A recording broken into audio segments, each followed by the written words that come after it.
Om Anton, ini selama ini omong tentang kuadran Bele.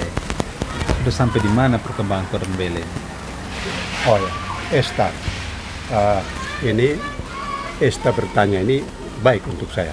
Ini hari tanggal 21 September 2025, hari Minggu.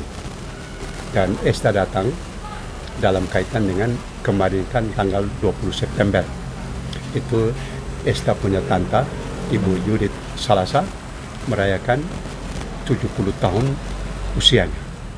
Baik, Esta datang dari Atambua dan Esta sebagai kepala SMA Negeri 2 Tasveto Timur ada kesempatan datang, itu baik. Dan sebelum Esta pulang kembali ke Atambua, Esta mulai ganggu saya tentang ini kuadran Bele. Jadi kenapa Esta rasa apa? Selama ini kan Om sibuk sekali dengan tulis menulis. Yang saya ingat baik dulu yang pernah dikumpulkan itu yang dari koran itu olah-ulah. Lalu itu kemudian berkembang banyak sekarang dengan 4N, kuadran Bele. Itu perkembangan terakhir seperti apa? Jadi begini Esta, saya tahun 2004 pensiun toh. 2004 itu pensiun dari Kementerian Agama. Dan sekarang berarti saya sudah pensiun 21 tahun. Nah, tapi saya tetap berusaha untuk sibukkan diri. Hanya sekarang Esta itu kuadran Bele ini kan memang saya anggaplah semacam bermain-main, ya mau dikatakan filsafat, mau dikatakan teori, itu orang lain punya urusan. Tetapi saya atas nama kamu semua itu saya merumuskan ini. Mau dibilang teori silakan, mau bilang pendapat silakan. Tetapi ini kan tadi Esta bilang kok itu tahun 2001 2002 buku yang pertama kan ini olah-ulah ini. Olah-ulah ini kan ini pikiran-pikiran kecil bagaimana ulah perbuatan manusia itu diolah. Itu yang saya main-main dengan buku ini olah-ulah. Lalu sekarang itu dikembangkan melalui studi, dan studi itu karena Esta tanya tentang kuadran Bele, studi itu saya sempat ambil program S3 di Satyawacana, Universitas Kristen Satyawacana Salatiga, tahun 2005 sampai 2011, 6 tahun. Itulah yang hasilnya itu disertasi ini yang dirumuskan dalam Nurani Orang Buna, Spiritual Capital dalam Pembangunan. Spiritual Capital itu kalau diterjemahkan dalam bahasa Indonesia kan modal rohani. Itu dalam kaitan dengan di dunia ini orang sementara studi tentang 4 kapital. 4 kapital itu yang pertama itu material kapital. Material kapital meliputi segala macam alam semesta dan apa segala macam modal alam. Lalu yang kedua itu mereka studi tentang intellectual kapital. Dan yang ketiga itu mereka bicara tentang social kapital. Dan yang keempat spiritual kapital. Itu Esta, itu yang mendorong saya untuk kawan-kawan yang lain, kami yang sesama, yang beberapa orang yang ambil program doktor studi pembangunan pada tahun 2006, 2007 dan selanjutnya. Mereka lain pelajari tentang material kapital, yang lain spiritual kapital, yang lain social kapital. Tentang bidang spiritual kapital tidak ada kawan yang berani itu. Maka saya, karena latar belakang saya S1 filsafat teologi, saya ambil spiritual capital. Itu maksudnya. Oh ya, baik. Berarti sampai sekarang ini masih aktif kumpulkan tulisan-tulisan dari kehidupan harian. Ya, dari kehidupan harian, dan itu dilihat dari segi filsafat pembangunan.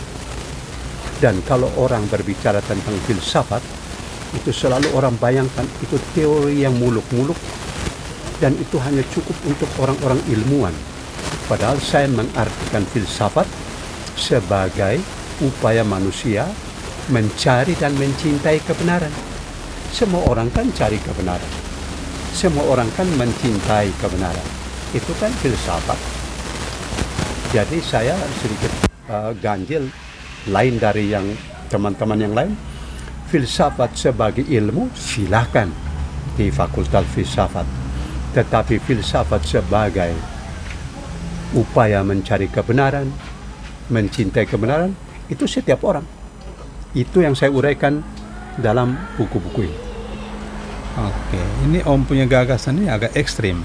Ya, Apakah tidak menuai protes atau tanggapan-tanggapan yang miring, tanggapan yang negatif, yang menantang ya. dari banyak orang? Dan itu baru dimunculkan secara umum pada tahun 2011. Saya tulis buku dan itu diusulkan ke Kementerian Hukum dan HAM baru tahun 2017. Mendapat hak kekayaan intelektual, hak KIK, yaitu kuadran Belle itu sebagai hak kekayaan intelektual pada diri saya yang oleh Kementerian Hukum dan HAM katakan dalam SK itu berlaku selama saya hidup dan 70 tahun sesudah saya meninggal dunia. Dan sekarang kalau Esta tanya, Esta adalah orang dari dalam keluarga yang paling dekat. Kalau bertanya, tapi ini saya kemukakan bahwa 70 tahun sesudah saya meninggal dunia, kalau orang omong kuadran Belle, itu proses lahirnya pendapat ini tanggal 21 September ini sebagai satu data historis untuk kemudian mereka kalau mau dengar atau apa, ini saya langsung, Esta bilang saya langsung dengar dari saya punya Om Anton. Berarti ada kemungkinan-kemungkinan lain, misalnya kelanjutan dari buku-buku ini, dari ide-ide, dari gagasan ini.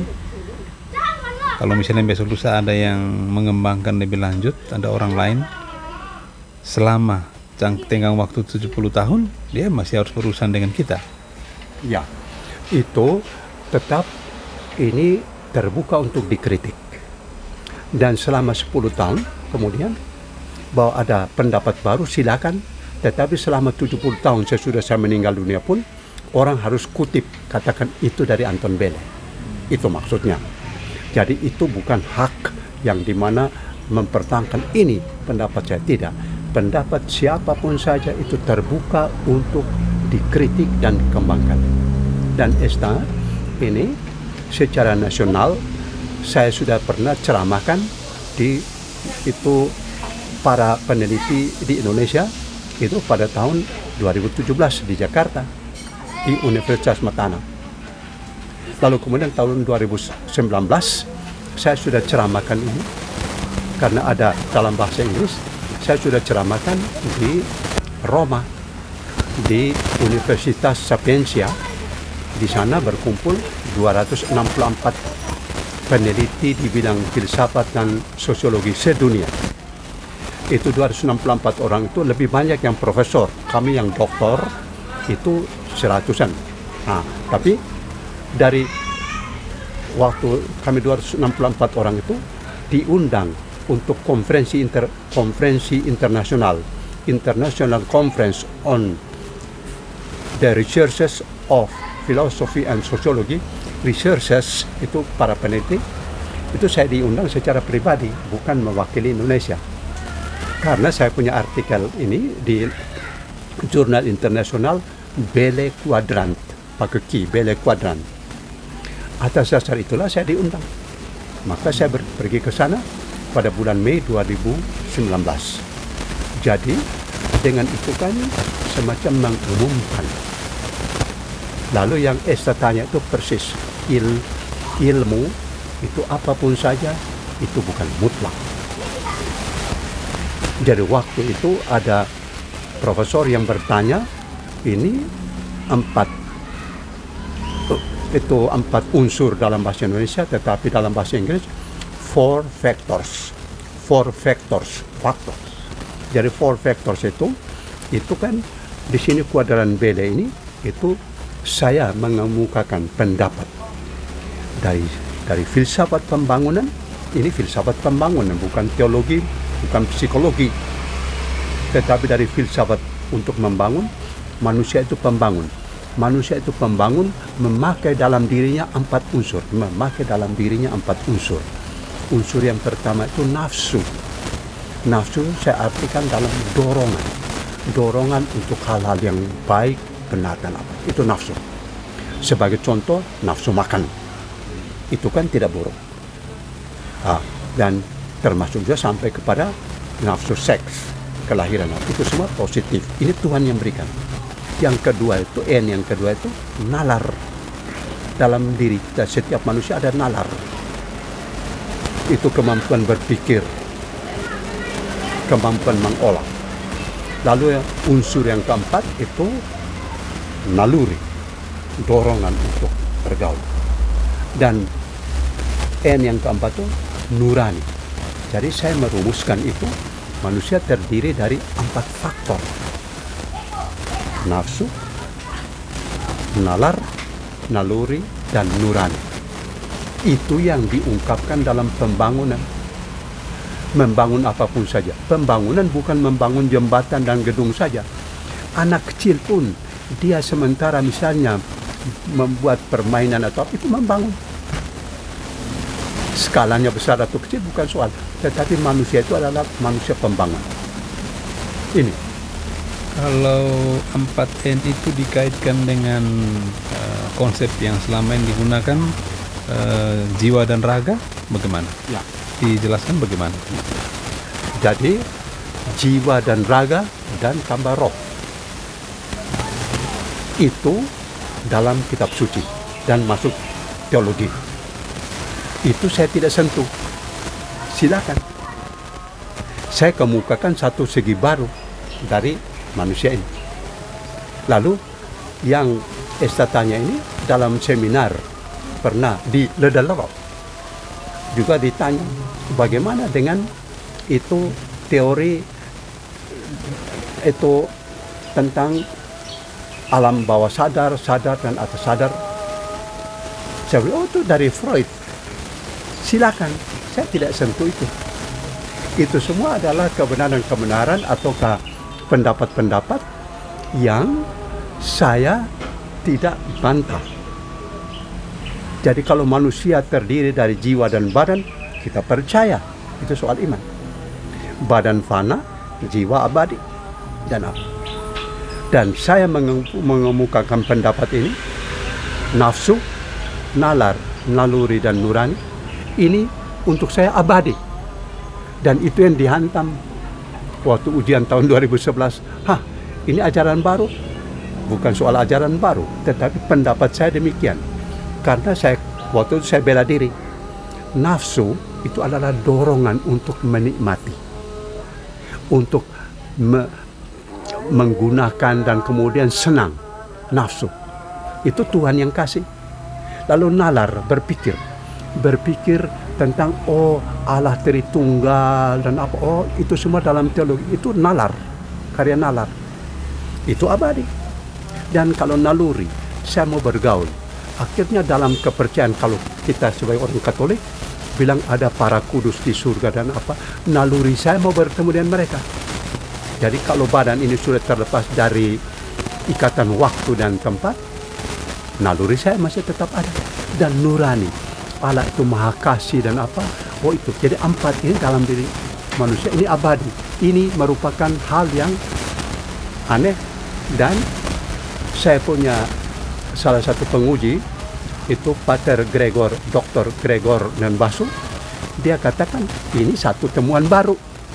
Dia pernah katakan. Dan kalau dia dengar ini, dia kemudian pasti akui bahwa itu dari mulut dia. Jadi ini saya sibuk terus ini karena saya juga menganggap baru. Tetapi kalau orang lain juga anggap baru, itu yang namanya kuadran Bele. Ya, oke. saya mengerti sedikit tentang Quadran Bele. Memang mungkin akan jauh lebih mengerti kalau saya ikuti lebih banyak lagi tulisan-tulisan yang ada, dibaca. Terlalu banyak memang buku-buku ini. Tapi kalau dengan referensi yang ada mungkin saya bisa mengerti lebih banyak, lebih jauh. Ya, Terima kasih. ya. Jadi itulah buku-buku yang sekarang ada ini Quadran Bele jilid 1. Diterbitkan oleh penerbit Gita Kasih dalam kerjasama dengan The Publish dari Yogyakarta. Ini jilid 2. Ini jilid 3. Ini jilid 4. Dan jilid 5 sementara disusun.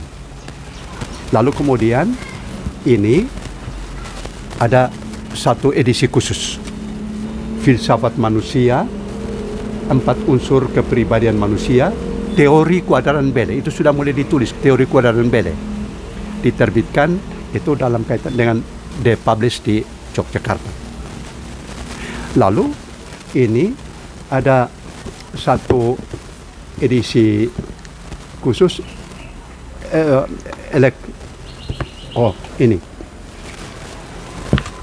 ini electric book Quadran Bele. Ini nukilan-nukilan. Ini pun orang bisa download di Google, dan saya lihat kalau download itu harus bayar 37.000. Tapi itu urusan mereka. Ini Quadran Bele. Lalu kemudian dalam kaitan itulah saya juga perbaharui ini kamus bahasa Buna, kamus jadi Buna Indonesia, dan sekarang Indonesia Buna itu menjadi lengkap. Dan penulis kamus bahasa Buna itu ada satu profesor dari Belanda, sekarang ini ada Ibu Antoinette. Dia menyusun kamus yang lengkap dan apa. Tetapi saya lebih praktis, untuk saya punya kamus sederhana karena saya bukan ahli bahasa, saya bukan filolog. Nah, dan karena itulah kalau Esta tadi tanya tentang tulis buku-buku, saya setiap hari tetap sibuk dengan laptop yang sederhana, tapi itu membuat saya tetap tiap hari itu ada inspirasi tentang Quadran Bele. Terima kasih, ini satu warisan besar untuk kami dan tentu warisan untuk banyak orang. Mudah-mudahan ke depan apa ide yang baru tentang 4N ini bisa menjadi bahan untuk dipelajari, diteliti lebih lanjut. Terima kasih. Ya, terima kasih. Karena itulah saya bersama kamu seluruh keluarga, kita tetap berserah diri pada Tuhan toh. Kita manusia ini mau apa sih? Dan sekarang Om Anton sampai sekarang dengan Tante Judith, kamu punya tante juga umur 70 tahun, sudah pensiun dari guru agama dari Kementerian Agama. Lalu kami dua tetap dengan kamu semua ponaan dan cucu-cucu, kamu semua kita hidup aman-aman. Hidup sederhana apa adanya. Karena saya sudah juga dalam ceramah-ceramah keagamaan dimanapun saja juga saya beritahu, kita manusia itu harus hidup seadanya.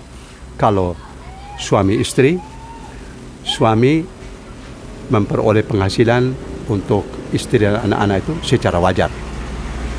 Dan karena itulah saya bilang, ibu-ibu kalau siap makanan, pagi-pagi beritahu kami suami, Bapak makan sudah karena sudah ada nasi dan kangkung. Siang beritahu lagi, makanan sudah siap, ini kangkung dan nasi. Malam nasi dan kangkung. Biar bolak-balik saja. Setiap hari kangkung, nasi kangkung terus. Tetapi itu hasil keringat sendiri. Sehingga saya dengar dan saya lihat sendiri, Esta juga sibuk dengan tanam-tanaman di Atambua, dan dengan siswa-siswi di SMA Negeri 2 Tasveto Timur, mendidik siswa-siswi dengan baik, dan itu harus dengan nafsu yang baik, nalar yang jernih, naluri yang penuh bersahabat, dan nurani yang murni. Dengan itu hidup menjadi aman. Terima kasih. Tuhan memberkati kita.